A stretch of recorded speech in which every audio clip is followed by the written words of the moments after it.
Here are 3 displays playing this challenging campfire scene from The Revenant in HDR10. On your right is a 75-inch Sony X95K Mini LED TV. On your left is a 65-inch TCL-C83 Mini LED TV. And on the floor is a Sony XR-75X95K dual-layer LCD reference monitor costing £30,000. As the bright subtitles appeared on screen, you can see more blooming around the letters on the Sony X95K. And this is one attribute that has drawn criticism from TV enthusiasts and reviewers over the years. Sony's Full Array Local Dimming or FALD LED LCD TVs consistently manifest more blooming or halation artifacts than FALD LCDs from rival manufacturers such as Samsung and TCL. And although the BRAVIA X95K is Sony's first ever Mini LED television, with the 75-inch model carrying 600 local dimming zones as determined by our own custom-authored zone count test pattern, it still exhibited more blooming than the 65-inch TCL-C83, which has 288 local dimming zones, which will be disappointing to certain quarters. However, if you pay attention to other parts of the picture on screen, you can see that the TCL-C83 crushed more shadow detail, especially in the background, whereas the Sony X95K came closer to matching the low-light presentation on the HX310 mastering monitor. A similar behavior can be seen in this sequence from the final Harry Potter movie in SDR.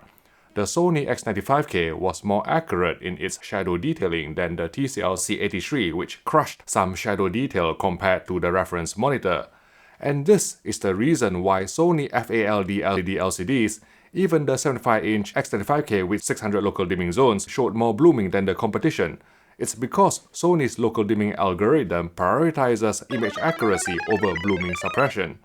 You have to understand that even the best full-array local dimming LED LCDs don't have pixel-level light control, so if you want to reduce blooming, you will have to dim the zone down locally, which can A. crush shadow detail, or B. cause small bright highlights to look darker than they should be.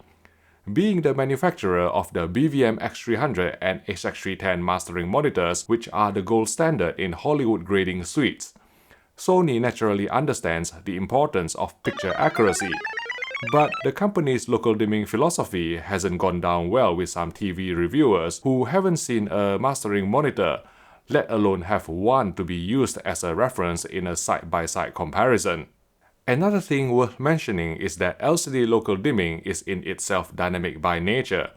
Changing the backlight intensity either locally or globally will alter the grayscale and colors, requiring further compensation to preserve the original creative intent.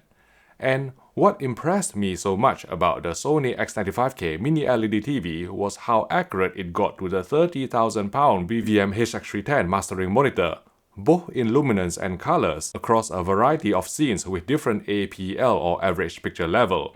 In this sequence from the 4K Blu-ray of Blade Runner 2049, which is famously graded to an SDR equivalent peak white of 200 nits, you can see the midtones being slightly brighter on the TCL-C83, while the Sony X95K provided a closer match to the mastering monitor.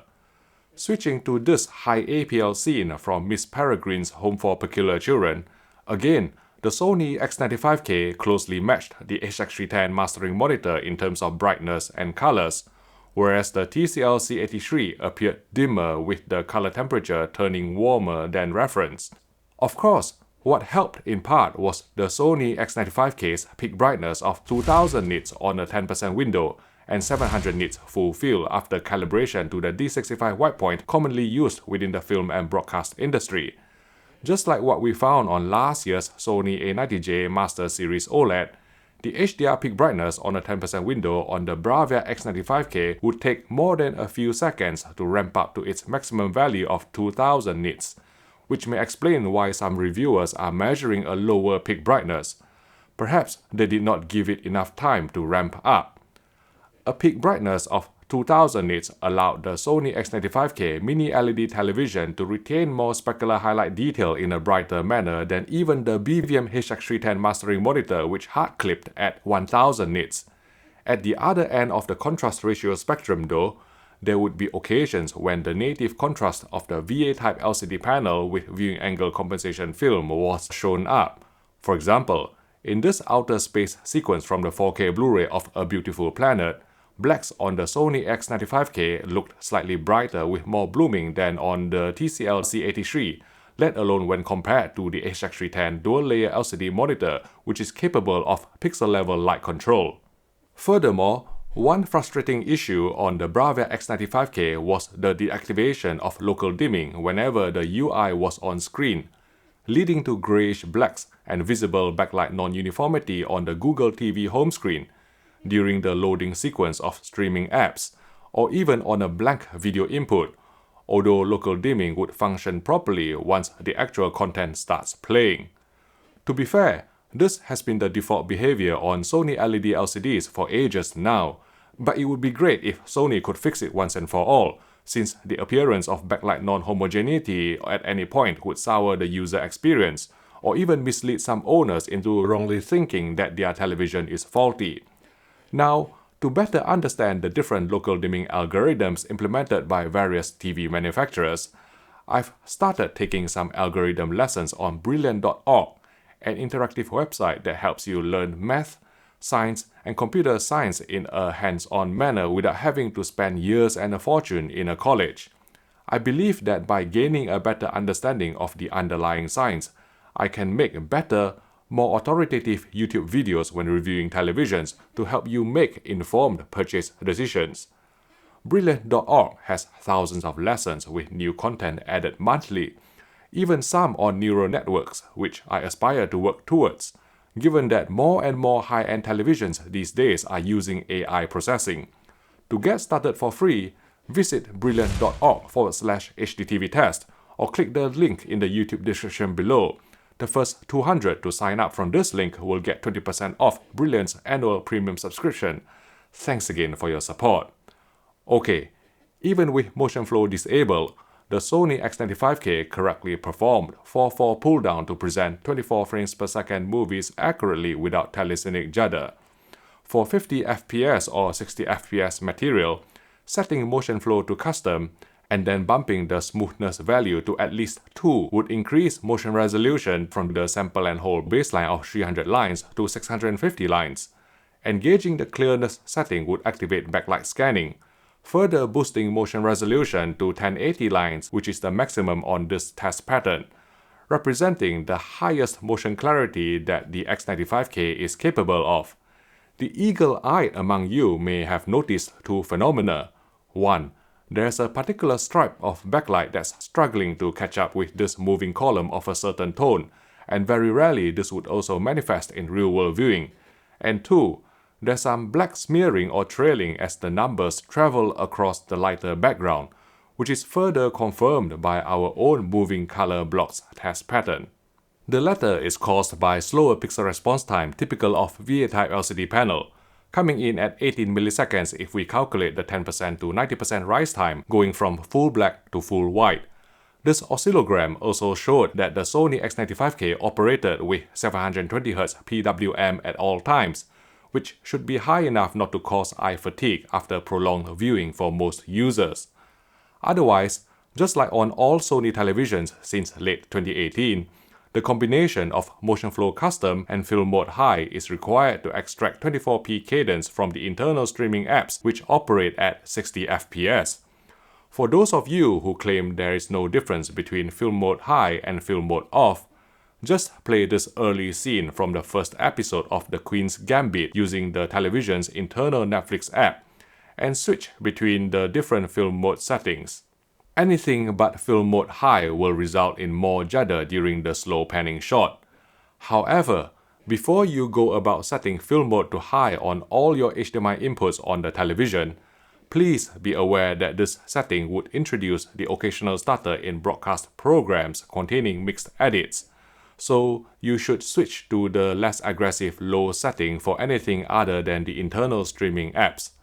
Upscaling was very good, retrieving a nice level of detail from both test patterns and real-world sub-4K content, be it in standard definition or high definition, even on a 75-inch screen. Non-OLED Sony TVs generally boast some of the cleanest screen uniformity among LED LCDs, and our BRAVIA X95K review sample was no exception, manifesting no significant dirty screen effect or banding on full-field gray slides, with only some mild vignetting along the edges of the screen. Another strength of Sony televisions, including the X95K, is native 10-bit gradation. Even with smooth gradation disabled, there was less polarization in the skies of the Martian than any other non-Sony TVs we've seen this year. When we analyzed the spectral power distribution of the 75-inch Sony X95K, we were surprised by the waveform confirming the use of quantum dot technology, which has not been publicized by the Japanese manufacturer at all. DCI-P3 color gamut coverage reached 96% in UV terms, while Rec 2020 coverage was 76%, which isn't significantly higher than previous Sony LED LCD TVs using PFS phosphor, so perhaps the quantum dot enhancement film just came with the LCD panel purchase to improve power efficiency.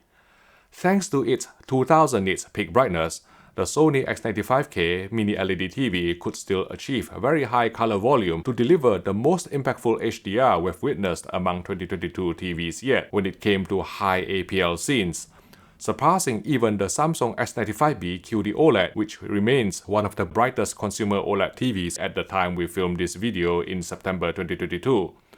For gaming, input lag measured 17.5 milliseconds at 60 frames per second with game mode engaged, almost halving to 9.5 milliseconds at 120 frames per second. Enabling VRR mode on the X95K would increase latency to 22 and 17 milliseconds at 60 and 120 FPS respectively. Due to the use of a MediaTek MT5895 chipset, only 2 out of the 4 HDMI inputs are HDMI 2.1, of which 1 is the eARC port. The HDMI 2.1 bandwidth is spec'd at 48 gigabits per second, but FRL signaling and Dolby Vision remain mutually exclusive, so you won't be able to play games in 4K 120Hz Dolby Vision from the Xbox Series X. The presence of a coprocessor within the BRAVIA XR picture engine allowed for full 4K 120Hz resolution, although there appeared to be some processing limitation, judging by the green tint over the single-pixel vertical lines. The television also couldn't fully resolve 444 chroma in game mode. Following a recent firmware update, local dimming is now working in VRR game mode on Sony's BRAVIA XR LED LCD televisions, including the X95K, which means you can enjoy deep blacks and high contrast together with smooth gameplay that's free of tearing artifacts at the same time. Upon interfacing with the BRAVIA X95K in HDR for the first time, the PS5 would use Sony's Auto HDR tone mapping feature to auto-populate the Adjust HDR settings. But based on our testing, Sony's chosen values would blow out some bright highlights, not to mention raise the black floor ever so slightly. Since no Sony TV, including the X95K, officially supports HGIG, we recommend turning off HDR tone mapping on the TV when running the Adjust HDR calibration, then setting the first and second calibration screens on the PS5 until the sun just disappears, and the third screen all the way down to obtain true blacks. After saving the values, change the HDR tone mapping setting on the TV to gradation preferred, and you will preserve more highlight detail without lowering overall brightness when playing HGIG compliant games. Design-wise, the fairly heavy and thick panel is supported on a pair of metallic feet, which can be placed inwards to fit on a narrower AV rack, or you can choose to install them in a wide configuration, or even in a raised manner to accommodate a soundbar. The VA-type LCD panel on the Sony X95K is equipped with a viewing angle compensation film, which widens the viewing angle by scattering light, contributing to rainbow reflections when light hits the screen at certain angles. Microscopically, the green subpixel appeared to carry a superimposed, offset appearance, and when combined with the viewing angle compensation film in front of the subpixels, it's no wonder that fine detail presentation on the 75-inch X95K wasn't quite as pin-sharp as what's seen on other LCD panels without viewing angle compensation film. Sound quality was above average by TV speaker standards. It lacked the placement and clarity of the Acoustic Surface Audio Plus system on Sony OLEDs, but otherwise our 75-inch model could go loud enough with decent bass to satisfy non-critical viewing. Let's sum up. The Sony X95K is one of the best LED LCD TVs you can buy in 2022. Yes, it's more expensive than every other flagship 4K Mini LED TV on the market, but the BRAVIA X95K also delivers smoother gradation, cleaner uniformity, superior motion, and most importantly, a more faithful reproduction of the creative intent in terms of its local dimming algorithm. And for some potential buyers who care about picture quality, these advantages are worth paying a premium for. And so the 75-inch Sony X95K Mini LED TV receives our highly recommended award. The X95K will generally exhibit more blooming and shallower blacks than Mini LED TVs from other manufacturers. But as explained near the beginning of this video, it is a necessary compromise to preserve shadow detail and maintain creative intent. If you want inky blacks, picture accuracy, and no blooming whatsoever, all at the same time, your only choice is a self-emissive display which is capable of pixel-level light control, such as the Sony A95K QD OLED, which I think could be the best television in terms of overall picture quality this year, as demonstrated in my full review video you can watch by clicking here.